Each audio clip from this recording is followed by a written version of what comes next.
Napakabisang kalderobong kambing ang hain ko ngayong araw na to mga tol, kaya di ko na patatagalin to. Tara, simulan na natin dito sa aking Rambo knife. Available to sa ating yellow basket mga boss. May kasama tong leather case, lagayan niya, at maganda tong panghiwa ng mga karne at gulay. Pwede mo rin gamitin sa mga outdoor trip mo to mga boss, kaya kung matripan mo tong produkto ko, check mo, nasa yellow basket natin to.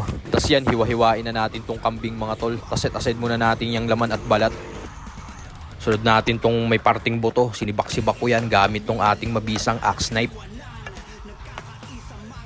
Linis naman tayo ng sangkalan mga boss para makita nyo ang ganap na kalinisan. Lininisan ko na nga rin pala yung mga kutsilyong ginamit ko. At after natin makapaglinis, sibak naman tayo ngayon ng luya. Tapos sunod tong sibuyas na panggisa. Ednis tayo ng kalan, salang natin tong kambing. Lagyan natin ng luya yan at tubig at pakukuluan natin yan para matanggal yung mga unnecessary shit. After 20 minutes ng pakulo, lumulutang na yung mga kupal-kupal. Syempre ahon na natin yan, rekta dito yan sa running water.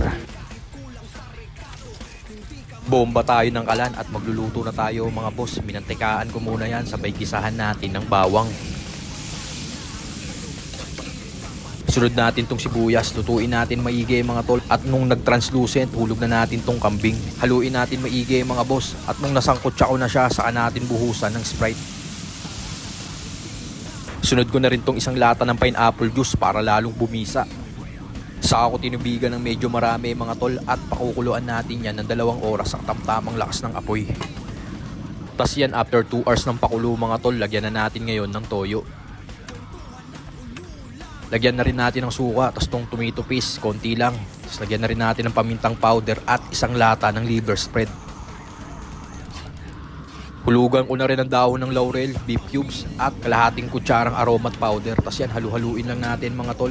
Saka ko linagyan ng siling labuyo, tapos tong ating mabisang gata, yan, lagay na natin ng ganyan para makrema ang ating kalderobong kambing.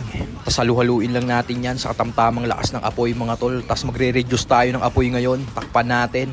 Lulutuin natin yan ng 20 minutes sa mahinang apoy. At tignan mo naman, tignan mo naman yung itsura niyan. Napakagrabe at napakasagad niyan. At syempre, rekta na natin dito sa plato yan. Tignan mo naman kung gaano kakrema yan. Linuto ni Tito Otits ng 2.5 oras yan mga boss.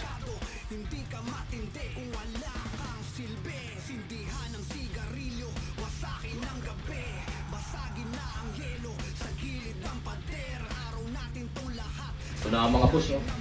Ito yung ating napakabisang kalderobong kambing. Siyempre, may kanin tayo rito. Lalagyan natin yan.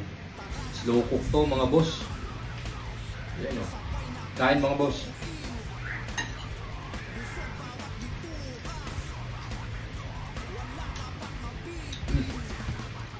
Saktong-sakto na yung lambot.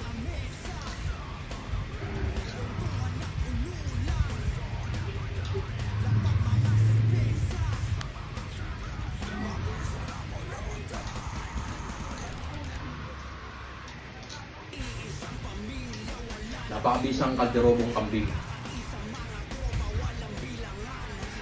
Yung balat at taba ng kambing, hindi na nalaban mga tol.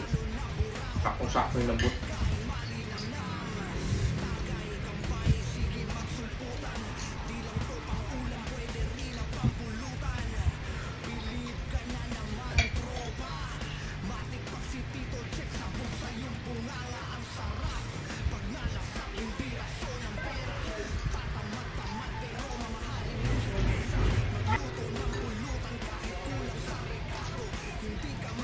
Sarap.